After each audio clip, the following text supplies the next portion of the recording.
All right, guys, I got a little something special for you today. I actually just I met for the first time a gentleman here at the marina named Koz Khosravani. Is that the name? Yes. So I want to introduce you to Koz right here. Hello, everyone. And I thought it would be a great opportunity. I was listening to his story, and he has a really fascinating story about a rescue he did on the water from his sailboat a couple months ago. And actually, he's kind of become a celebrity here in Southern California because the story's been all over the news. And I was like, I got to document this on camera. So I want to do a little interview. I'm going to turn the camera on him and ask some questions. First of all, let me ask you, obviously you're into sailing, but when did you get into sailing? I got into sailing probably 9 months ago for the first time. Oh, wow. Yeah. And how did you get into it? I mean, did you do the sailing courses? No, initially I moved to Marina del Rey, which is an hour north of here. And I was walking next to the marina, all the boats. And this young lady was standing there. We started chatting, and she said she knows a sailboat for sale. And I had no idea how cheap they could be if it's a small sailboat. This was a Catalina 25. And so a day later, I bought it for the first time in my life, and that's how it all got started. This was about a month and a half before the incident, before the rescue. And about a week or 2 weeks before the rescue, I also took American Sailing Association courses, 101 and 103, basic sailing and coastal sailing. And it was just the right time because I used all the knowledge there as a novice sailor, as somebody who just doesn't know much, to save this young woman who was treading water for 12 hours in middle of ocean. Wow. Yeah. So let's go back to the full story. Okay. You go out with a couple of your friends? Yes, three friends. Pretty much their first time. We went around the marina, safe harbor, but this was our first trip in an open ocean. We were gonna sail from Marina del Rey to Paradise Cove in Malibu.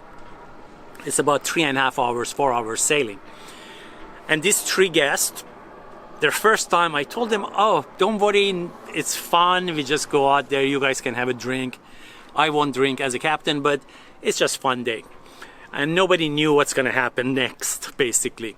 But I was lucky because of ASA course and the crew overboard process. When somebody falls overboard, man overboard, crew overboard. So I trained these three guests what to do if I fall over, or one of them. So I showed them one of them has to point to the survivor at all time with a finger. Another person how to untie this ladder at the back of the boat to put it down towards the ocean. Another person to be able to throw this cushion, which we use for rescues, to the survivor or to whoever was overboard. So everybody got a little training right before we left Marina del Rey, and they needed all that training because we're going north, pretty much 2 miles offshore, border of Pacific Palisades and Malibu, and we're going there, and the strangest things happen. A pod of dolphins showed up. They are swimming from shore towards port side, towards Catalina Island. And I got excited, so I'm start filming it, just like you are right now. I start filming it, and then towards the west, towards Catalina Island, I thought I saw a hand, just a hand in middle of ocean. So you're following with your camera? Yes, I'm following. That's why a lot of news channels, NBC, Inside Edition, they actually have a footage of the rescue or part of the rescue because we were filming the dolphins. We didn't know about rescue. And then the strangest things happened. I saw a hand. I thought, can be. It's probably a dolphin body part. But I talked to my guests. People weren't sure. So, I just decided to turn port side, 90 degrees, and went forward, except we couldn't see anything anymore because as it turned out, she was in water for 12 hours. So her muscles weren't working at this point to wave or anything. She could barely raise her hand. So I didn't see anything. I thought, okay, so it was a dolphin body part, not a hand. But when we got closer, I could see the face of this person in the water.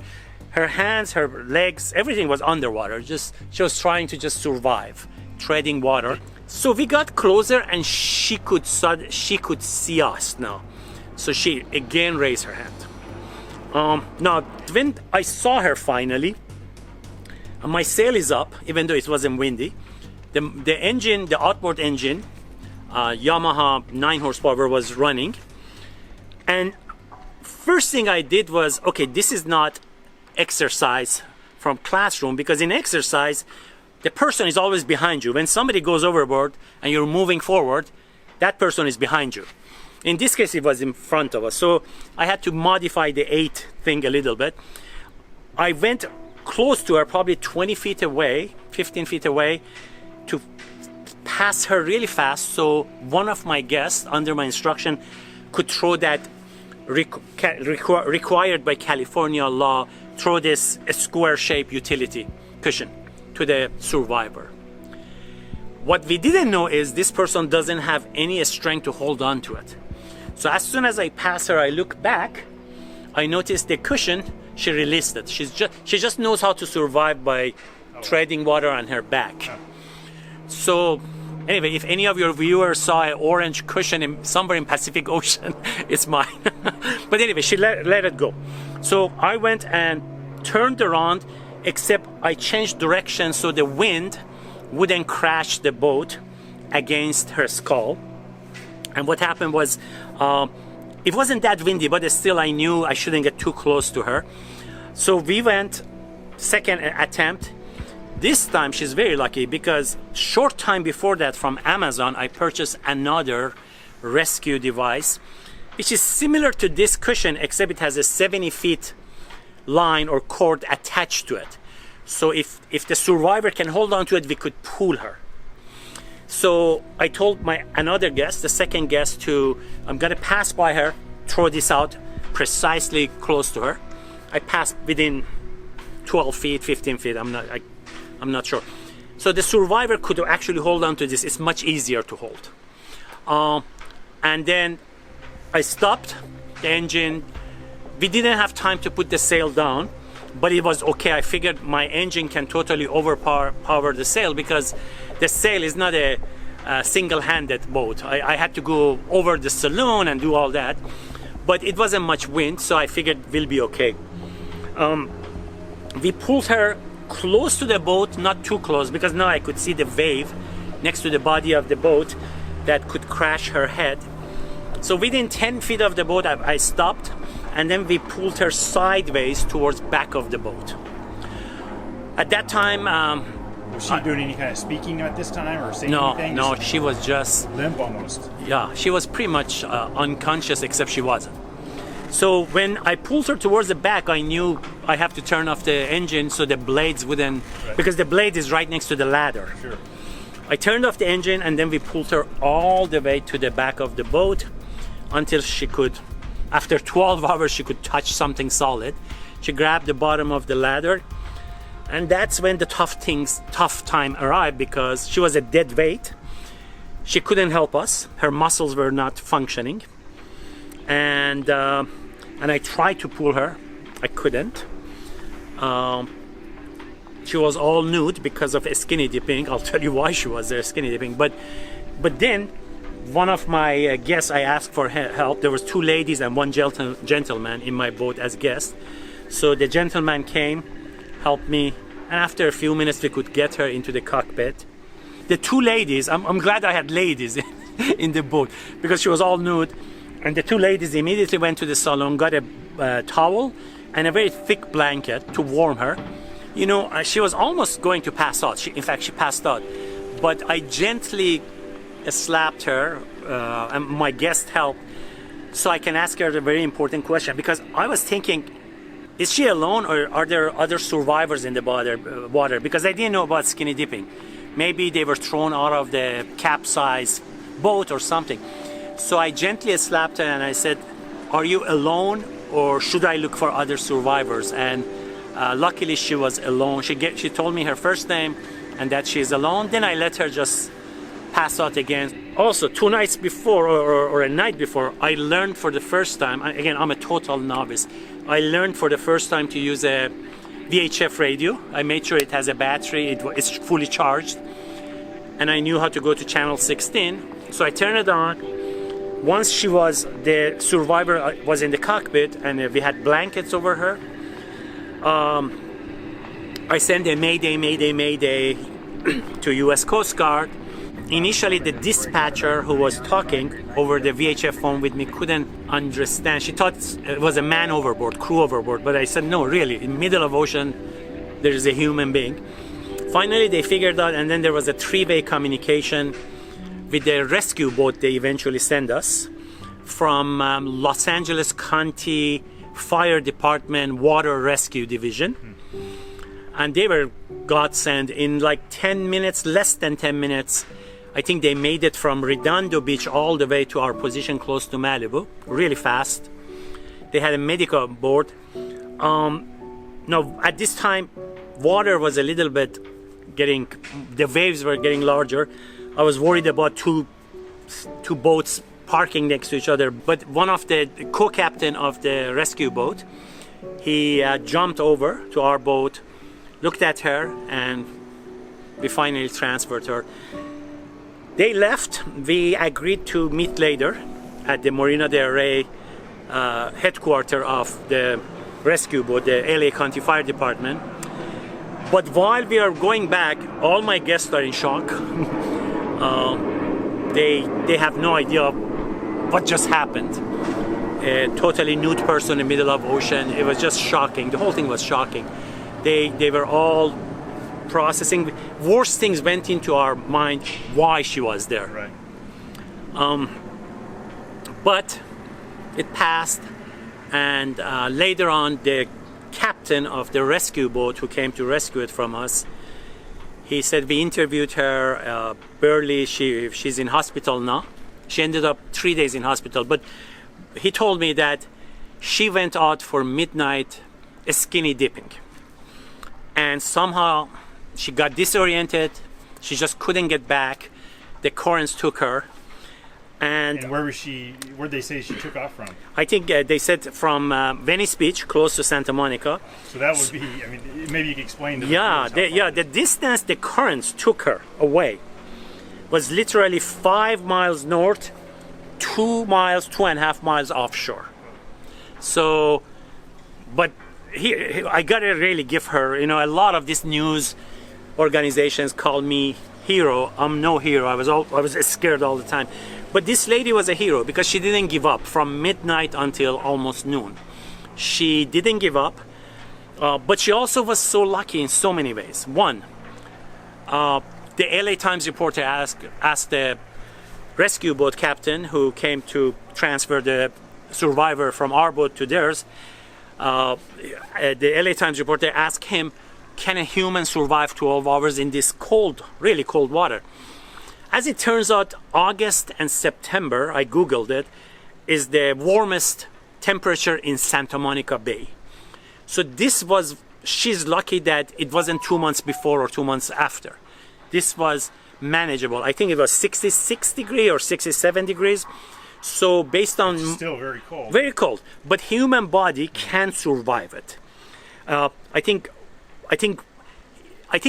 the reason some people can't is their mind gives up, because the body can go for a long time. It's the people's mind gives up usually. She didn't give up. She fought all the way. She's lucky in that we had the right equipment that I bought from Amazon and all with the cords.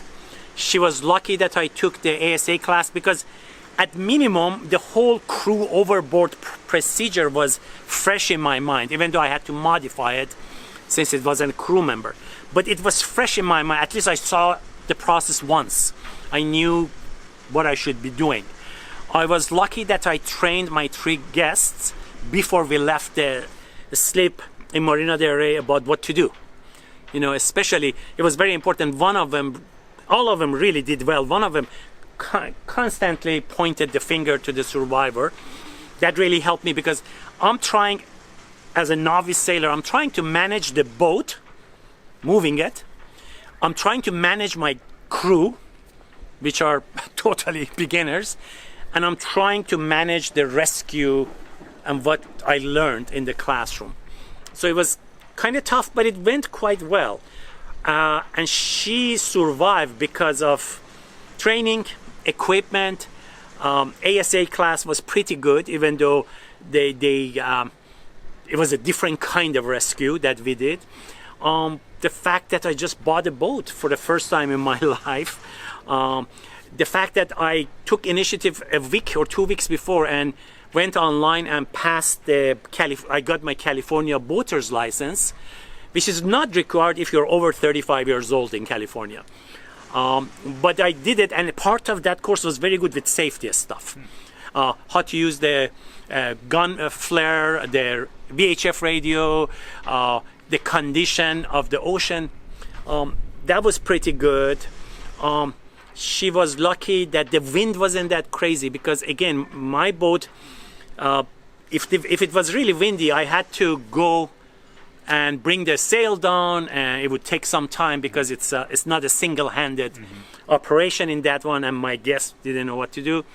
And you may have been in a slightly different course if you had better wind, which would have maybe taken you away from seeing her. That kind of thing. Yeah, absolutely. So, but I knew at that point I shouldn't worry too much about the sail, not because I didn't have time, which is true, but because the wind was so weak that, and the direction of the wind was such that almost going towards the victim, and the wind was coming from where the victim was. But more importantly, I knew the wind is weak enough that my outboard engine will overpower it and takes me where I want to go, basically.